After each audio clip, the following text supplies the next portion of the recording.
Welcome to chapters 13 and 14 of the Aidan of Oren video podcast. Today, the word of the day is compassion. Compassion. And now I'm going to use it in a sentence. I have great compassion for those people who deliver pizza to me. Yeah, I do. I love those people because they bring me pizza. I'm very nice and I give them good tips because they bring me pizza. These are my glasses. Because it's still Cinco de Mayo. I know, right? We're trapped at home. I have a lot of time, so I'm going to do 3 of these in one day. And it is always with me. So here we go. Oh, fun fact. Fun fact. All right, you want a fun fact? Here you go. Look right there. You see that box? You see the gold right there? Let me show you something. Look real close. It says, Aidan of Oren. Oh, there's Aidan right there. And Lily and Mackenzie. Yeah. They've been there the whole time. And they will be there all through this reading. They are dolls. Yes, boys. Quit laughing at me. Stop it. Dolls. Long story. I won't bore you with the details, but I used to make dolls. Not play with dolls. There's a difference. I didn't play with them. I made them. Entrepreneur. Anyway, let's get to the story. Are you ready? Got my glasses on. Got my book. It's just getting good. The next chapter is called Time to Go. Things are about to move along. Here we go. As Grandmama prepared breakfast, Aidan began to gather a few belongings from his room for the journey. He looked at Charles, still fast asleep on his perch. Aidan chuckled as he thought of how Charles would react once he found out they would be traveling to a place called the Dead Forest. He reached up and softly petted his old friend. Now, where did I put Lily's necklace? He said to himself. And where is that red stone Grandmama calls a dragon scale? He was trying to think quickly, but frustrated because he couldn't decide what to take with him. Also, his emotions were mixed. Part of him was excited to explore the world around him, and part of him was sad. He truly loved his Grandmama. Maybe she could go with them. No, my dear, she said as she peeked into his room. I would only slow you down. But I didn't even say anything. Grandmama winked over at him. Hurry now. Lily and Mackenzie will soon be here. What? You weren't thinking of leaving without them, were you? But I hadn't even asked you yet. Aidan, as much as they need you, you need them. You cannot succeed without their help. But what if something happens? What if I can't protect them? You won't fail them, my child. The power of your bond is very strong. Don't forget that. Hello? Is anyone home? Carl Kintz and his wife, Helfine, called from the front door. Quickly, Aidan, it's time, said Grandmama as she left the room. Aidan could hear the voices of Lily and Mackenzie as they entered the cottage. They seemed to be very excited. Aidan put on his cloak and placed a sleepy Charles on his shoulder. He opened the door and looked around his room one last time, knowing that from this day forward, his life would never be the same. As Aidan entered the fireplace room, he saw Carl Kintz walking toward him.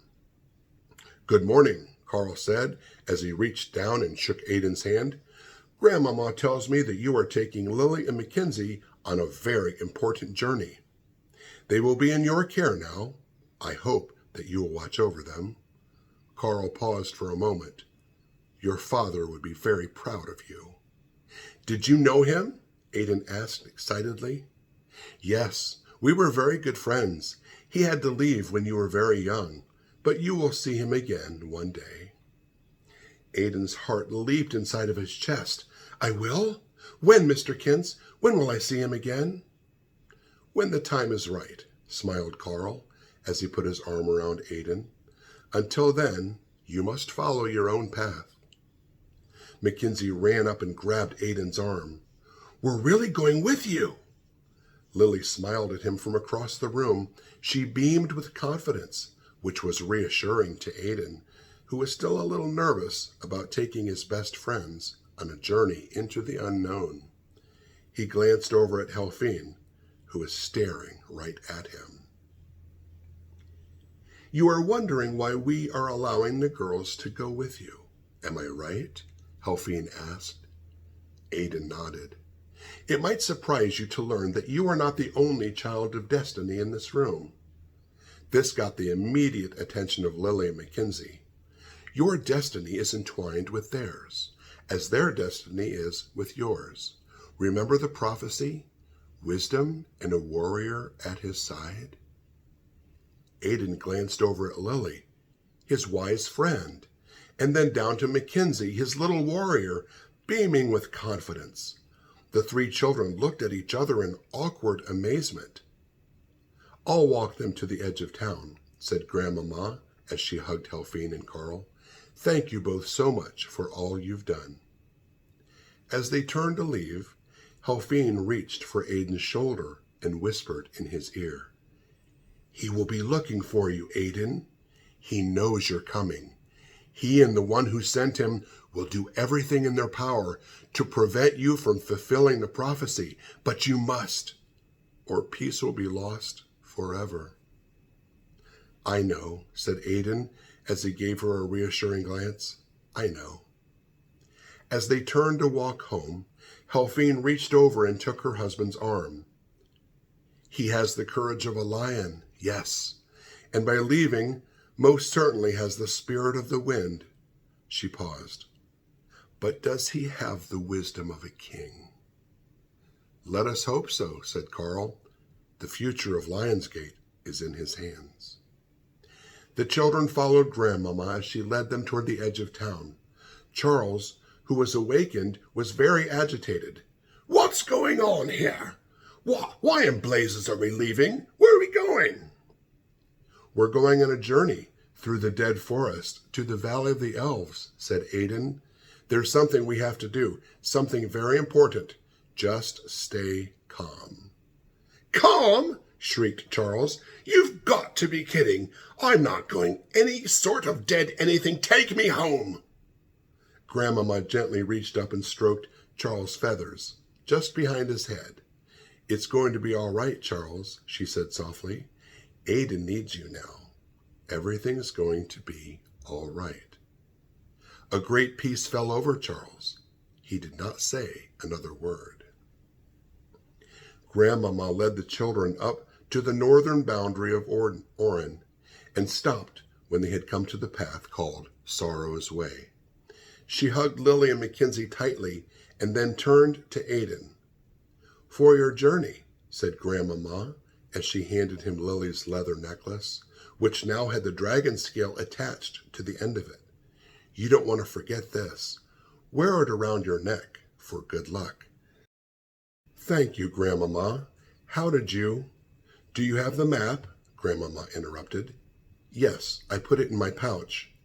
I have something else for you. She reached into her sack and pulled out something soft and started to unfold it. For your birthday. This is a very special quilt, Aidan. Keep it with you always. Aidan reached out and took the quilt from Grandmama. Holding it up to the light, he gasped at the beauty of its design. Made of pure, deep blue satin, the quilt had a curious emblem in the middle. It was strangely familiar to him, but he did not know why. What is this? This quilt was made by your mother before you were born. She made it for you, Aidan. The emblem in the center represents the rising sun against the horizon. It's absolutely beautiful. Thank you, Grandmama, said Aidan as he hugged her tightly. You are the rising sun, my child, said Grandmama as she released Aidan and stepped back. Now, head north until you come to the base of Zorn Mountain. Then head northwest through the dead forest and woods of Didicus, until you reach the valley of the elves. Your destiny awaits you there. Grandmama continued, remember, you only have 2 days to journey to the valley of the elves. Do not allow yourself to be detained. Stay together, and you will be safe. Lily and Mackenzie came up beside Aidan, and each one held one of his hands. Aidan mustered the bravest face he could and gave his grandmama a hug goodbye. Placing a tender kiss on her cheek, he and the 2 girls turned to leave. To the south was the entire village of Oren. He looked back one last time at Grandmama and the village to where he had been raised. There was the village, but Grandmama was gone. Only the swirling of leaves could be seen. How could she? But before he could complete the thought, he was met with a sudden breeze. My love to you, he heard in the wind swirling all around him. To all of you, my love. Well, that's interesting. Well, let us move on. Let's see. We're going to do our next chapter, which is called, appropriately enough, The Journey Begins. Here we go. The flowers were in full bloom, and a warm breeze blew in from the west. Aidan, with Charles on his shoulder, Mackenzie and Lily, full of vigor and a good breakfast, started up the small path leading out of Oren to the north. The path, known as Sorrow's Way, wound through the northern forest, leading to the foothills of Zorn Mountain. What a beautiful day for an adventure, said Mackenzie as she grinned ear to ear. Quite an adventure it will be, agreed Lily. I'd say it might be the adventure of a lifetime. Mackenzie started to talk faster. How long until we get to the foothills of the mountain? What are we going to eat along the way? When will we? Hold on, Fireball, said Aidan. One question at a time. The journey to the base of the mountain will take the better part of the day. Aidan stopped, looked up toward Zorn Mountain, and drew in a deep breath. We should make it there safely if all goes well. What do you mean if all goes well? Asked Mackenzie. Lily, who was walking just behind the other 2, put her hand over her mouth in order to hide a growing smile. Aidan, persisted Mackenzie, what did you mean, if all goes well? Oh, nothing. If we stay on the path, we shouldn't run into the hooded man. The hooded man? Shrieked Charles. We've got to turn back right away. He buried his head deep into Aidan's neck and collar. The hooded man, Mackenzie said in a very loud whisper. Don't worry, Charles. If we see him, I'll hit him with my stick. Oh, Mackenzie, it's no fun trying to scare you, said Aidan with a laugh. Aren't you afraid of anything? No, said Lily. She's a little warrior. You should know that by now. As for food, I've prepared something very special for the 2 of you. Charles, hearing the mention of food, quickly brought his head out of hiding. Oh, Lily, said Mackenzie, did you make cream puffs again? Please say you did. Do you have them in your basket? Don't you go anywhere without that thing? Asked Aidan, referring to the basket that Lily had made for herself during the winter. Since finishing it, she had carried it everywhere. It's very much like the pouch you carry over your shoulder, said Lily, except I don't use it to carry around creepy bugs or slimy turtles. So, Lily, do you have any goodies in your basket for me? Asked Charles. Well, if I don't, I'm sure that Aidan will have something in his shoulder pouch for you. That's not funny, quipped Charles. I have a very sensitive stomach. The meadowlands soon turned into woodlands as the 4 of them ventured into the northern forest. Why is this path called Sorrow's Way? Asked Mackenzie. They say the mountain is sad, said Aidan. There is a fable about how once there were 2 majestic mountains that stood here. One was named Zorn, and the other was named Zur. There they stood, side by side, for thousands of years, together touching the sky, until one day a great dragon arose from the ring of fire and smote one of the mountains, leveling it to barren wasteland. "That must have been Zur," whispered Mackenzie.